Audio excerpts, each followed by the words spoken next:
con quien vamos a arrancar ahora sí, de verdad, es con los Cowboys de Dallas, que siguen ganándole a equipos malos. Ha sido la especialidad de Dak Prescott y compañía.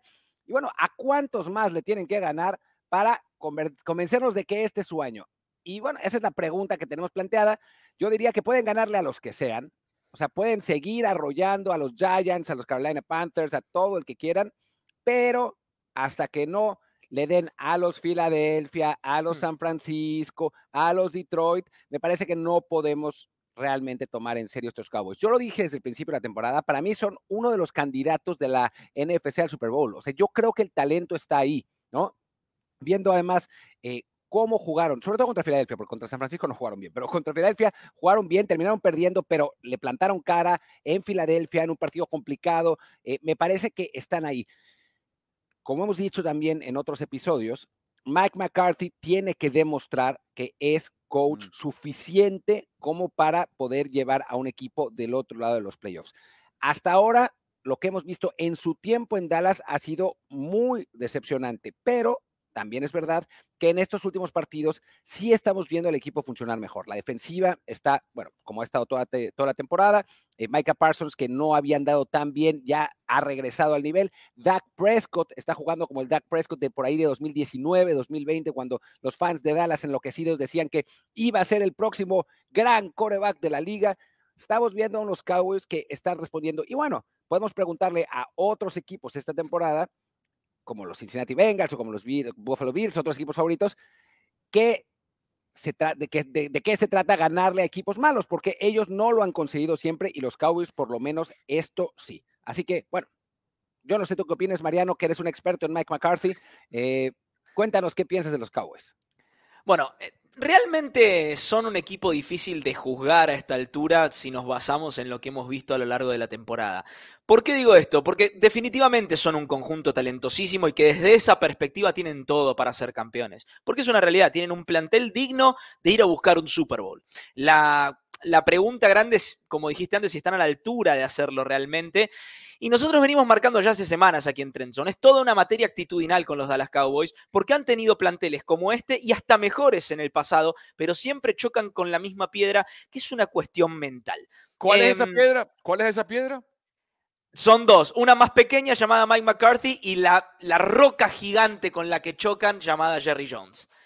No. Hay otra tercera piedra. San Francisco 49ers. Qué malo que sos. Igual, y los Green Bay Packers también. Es la verdad. Lo tenemos de hijo. Bueno, pero eso es de malo.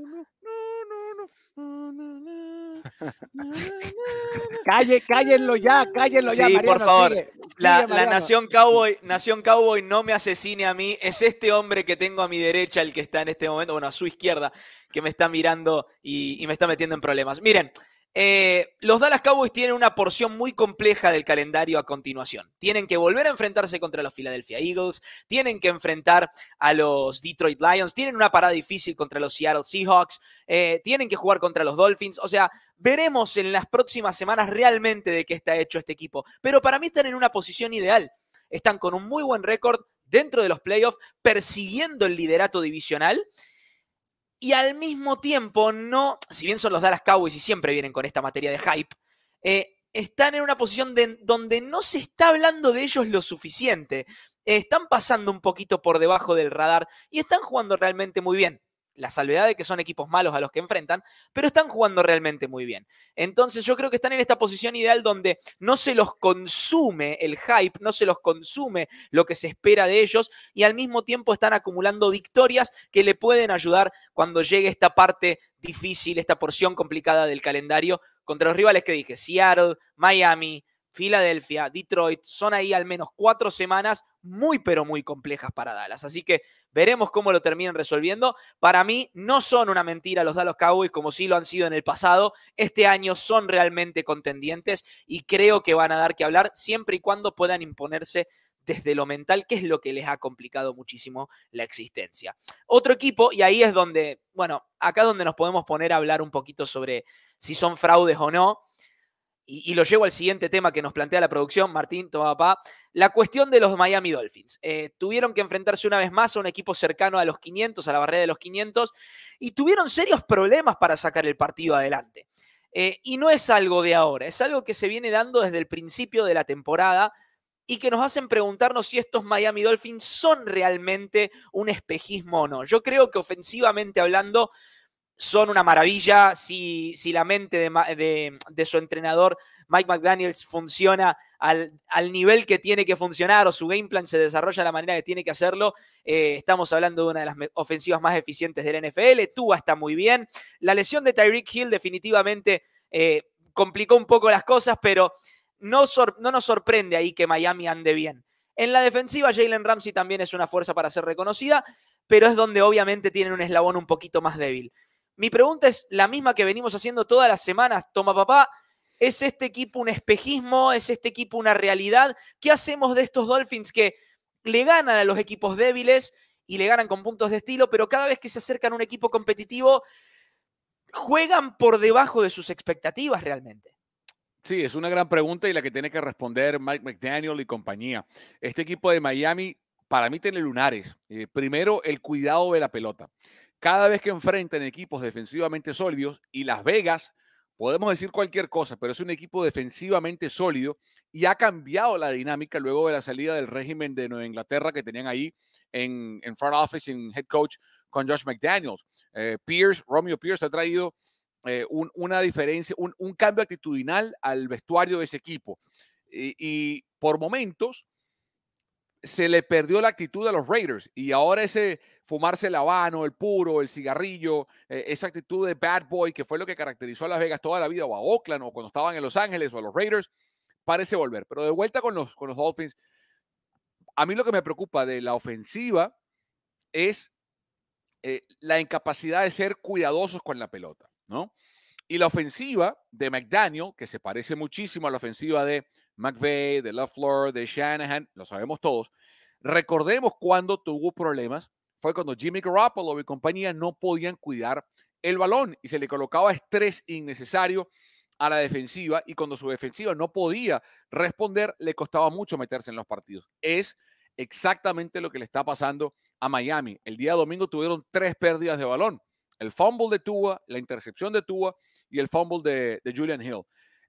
Con todo y eso ganaron, pero insisto, no sé si tengan suficiente capacidad para remontar con todo y la ofensiva que tienen, con todo y que tienen a Tyreek Hill, esos problemas contra un equipo más eficiente, porque llegada la postemporada, Mariano y Martín, no son los Raiders, van a ser los Bills, van a ser los Chiefs, van a ser los Jaguars, van a ser los Ravens, van a ser los Steelers o van a ser los Browns. Equipos que tienen defensivas potentes u ofensivas de mayor calibre incluso que la del equipo de Miami, y es ahí donde creo que les va a pasar y les va a costar factura. O, por ejemplo, para irnos a la conferencia de la NFC, si llegan al Super Bowl, un equipo como San Francisco, o los Eagles, o los Cowboys, ¿no? Atando cabos. Hablemos de San Francisco. A ver, antes de ir a San Francisco, un par de cositas. Creo que saltar hasta San Francisco, hablando de los equipos que has mencionado en la americana para Miami, es demasiado. Es demasiado. O sea, yo no veo, francamente, hoy cómo Miami puede llegar al Super Bowl en una división donde están, en una conferencia donde están los Chiefs, en una conferencia donde los propios Bills les metieron 40 y tantos puntos y que ahora parecen estar de regreso los Bills, con unos Jaguars que son bastante eficientes. O sea, yo creo que... Los Ravens. Yo creo que Miami es todavía un proyecto en construcción. Tiene un excelente head coach. O sea, ver las mociones antes del snap de la oficina de McDaniel es alucinante. Creo que Tua está mejor que lo que estaba antes. Creo que con Tyreek Hill puedes competir en cualquier partido, pero me parece que esa defensa todavía no está y que todavía necesitan algo de experiencia en este tipo de líderes como para llegar más lejos. Que no le hace falta a San Francisco. Y ahora sí, mi querido Tomás. Sí, bueno, San Francisco el domingo volvió a ser el equipo que vimos en las primeras 5 semanas y la semana pasada contra Jacksonville. Una defensa demoledora, una ofensiva ridículamente ridículamente eficiente de la mano de Brock Purdy, que hizo historia en la franquicia de San Francisco y en la NFL, porque el partido de Brock Purdy el domingo dejó un passer rating perfecto, 158.3, es lo más que se puede lograr en un partido en passer rating. Purdy lo tuvo. Es el partido número 80 en la historia de la NFL que un mariscal de campo tiene passer rating perfecto, y la tercera vez que pasa en la historia de San Francisco. Lo hizo Steve Young el 22 de octubre del 89 contra New England. Lo hizo Joe Montana 20 días después, el 12 de noviembre del 89 contra Atlanta. Y lo hace ahora Brock Purdy el 19 de noviembre del 2023 contra Tampa Bay. Una defensa muy buena, porque no es que lo hizo contra la defensa de cartón. O sea, una defensa de Todd Bowles, que tiene el tercer blitz rate más alto de la liga, con Devin White y con Lavonte David ahí, y los torturó toda la tarde con la carga. Y la pregunta que hay que hacerse, Mariano y Martín, es si ya los partidos que le hemos visto en semanas consecutivas contra Jacksonville y contra Tampa Bay, de Purdy, de la defensa, hace que olvidemos los 3 partidos que perdieron de forma consecutiva, ¿no? Cuando no estuvo Divo, cuando no estuvo Trent, o si por contrario, la lesión de Talanoa Hufanga, que hay rueda de prensa que ya, mientras estamos grabando esto, ya capaz lo confirmó Kyle Shanahan, pareciera que es ligamento cruzado y se pierde el resto del año. Si esa lesión es tan severa como para decir que San Francisco, pese a la ofensiva que tiene, pese a Purdy, pese a Trent están de vuelta, pese a lo que todos sabemos de Bosa, la llegada de Chase Young, que ha lucido increíble desde que llegó, si esa lesión en particular los descarrila del canal para ser favoritos en la NFC, muchachos. A ver, yo diría 2 cosas, porque son 2 cosas distintas lo que estás diciendo. Primero, ¿se deben olvidar esas derrotas? Yo creo que no. Y mal haría San Francisco en olvidar esas derrotas, ¿no? O sea, son advertencias a tiempo para el equipo que quizá tenga más talento en la NFC. O sea, me parece que mostraron puntos débiles, mostraron cosas pues a corregir. Me parece que el front office, como siempre, hizo lo correcto al llevar a Chase Young para corregir algunas de esas cosas que faltaban. En ofensiva, bueno, tenemos que volver a ver a estos Niners contra un equipo que le ponga presión a Brock Purdy como debe de ser, ¿no? Porque pues, en el partido pasado sí estuvo muy bien Brock Purdy, pero era como si tuviera un día de campo ahí en la bolsa para poder lanzar, ¿no? O sea, creo que sí. A mí me tocó ver un partido de Geno Smith con los Jets con rating perfecto. No quiero comparar, ¿no? A ese Geno Smith, pero a lo que voy es que un partido, en fin, no es indicativo. Yo sí creo que San Francisco debe entender, me parece que cuando llegaron a ir 5-0, había un exceso de confianza brutal en los Niners, brutal. O sea, creían que ya habían llegado al Super Bowl y ya lo habían ganado, ¿no? Y esas tres derrotas los pusieron de nuevo en el camino correcto. Y seguramente seguirán ganando más partidos. Entonces, lo que deben entender los Niners es que a la hora de los playoffs no pueden tener excesos de confianza contra nadie y de ninguna manera, ¿no? Porque pueden perder partidos por más buenos que sean. Eso por un lado. Y segundo lado, lo de Hufanga para nada. O sea, no. Trent y Divo son muchísimo más importantes. Hufanga es un buen jugador, pero hasta ahí, no es tan importante. Martín, es un safety nivel Pro Bowl. El año pasado estuvo en el Pro Bowl. Y a mí no me parece que no tenía nivel para Pro Bowl. Me parece que hay mejores safeties que Hufanga. Y esto, a ver, los aficionados de San Francisco se van a enojar porque estoy diciendo esto, pero en realidad es un positivo. O sea, quiere decir que la lesión no va a ser tan importante. Claro. O sea, hemos visto a esta secundaria ser quemada varias veces en San Francisco. Pero, a ver, un liniero como Trent o un receptor como Divo, esos no son reemplazables, ¿no? O sea, San Francisco pierde los 3 partidos sin ellos 2. O sea, exacto. Coincide esa racha con la ausencia de Divo y de Trent. Un pequeño paréntesis, quizás, perdón, no quizás desde la performance, pero sí desde lo emocional puede ser una caída muy dura la de Hufanga en este momento. Sí, San Francisco ha tenido lesiones devastadoras siempre. O sea, es la plaga que el año pasado, equipo. Por Dios. No, y en el 2020 la de Bow, o sea, siempre ha tenido lesiones gravísimas. Creo que la diferencia en este caso particular con la de Hufanga es quién es el coordinador defensivo. Porque al ser Steve Wilkes un coordinador defensivo con background de secundaria, creo que está mejor equipado para manejar esa ausencia con jugadores como Jair Brown, por ejemplo, que lo vimos ayer, de lo que a lo mejor hubiesen estado Robert Saleh y DeMeco Ryans, que tienen otro perfil como coordinador defensivo. Okay. Igual yo creo que es un jugador que no es tan importante como los otros. A ver, es una lesión que seguramente afectará, pero yo creo que puede ser sustituido, a diferencia de los que habíamos hablado, que sí está complicado. Y bueno, hablemos de Detroit, que qué susto se llevó, contra Chicago. Yo estaba viendo el partido y no podía creer cómo les estaban moviendo el balón y no podía creer viendo a Jared Goff. Era el de los Rams. Habíamos vuelto a Jared Goff de Jeff Fisher. Era el mismo jugador. ¿Qué había pasado? Después, como suelen hacer los equipos grandes, por decirlo así, se recuperaron y terminaron ganando el partido, ¿no? Pero O los equipos malos que los regalan, porque Chicago... ¡Ahí es, está! es, No, es, dilo es una, bien, Martín, dilo bien. no, es una y la otra, ¿no? O sea, también hay un equipo que regala y otro equipo que debe aprovechar. O sea, vimos a Claro. Green Bay, perdón, pudiendo haber perdido el partido y los Chargers no lo ganaron, ¿no? O sea, a final de ¿Es cuentas verdad? creo que Sí, uno, sí. uno tiene que regalar y el otro tiene que aprovechar, ¿no? Y Detroit, que es otro Detroit, no es el Detroit que conocíamos de temporadas anteriores, fue y lo aprovechó. Pero obviamente sabemos que si este partido de Detroit, bueno, como lo fue contra los Ravens, si este partido de Detroit es contra un equipo bueno, van a perder por paliza y se va a acabar lo de Detroit, ¿no? Entonces, sí, me parece que hay una lección seria que aprender. Pregunta la producción, ¿dónde ubicamos a Detroit en el top 4 de la NFC? Yo creo que firmemente en el 4. O sea, creo que no hay duda que Detroit en este momento es el 4, ¿no? Estamos viendo ahora por nivel, por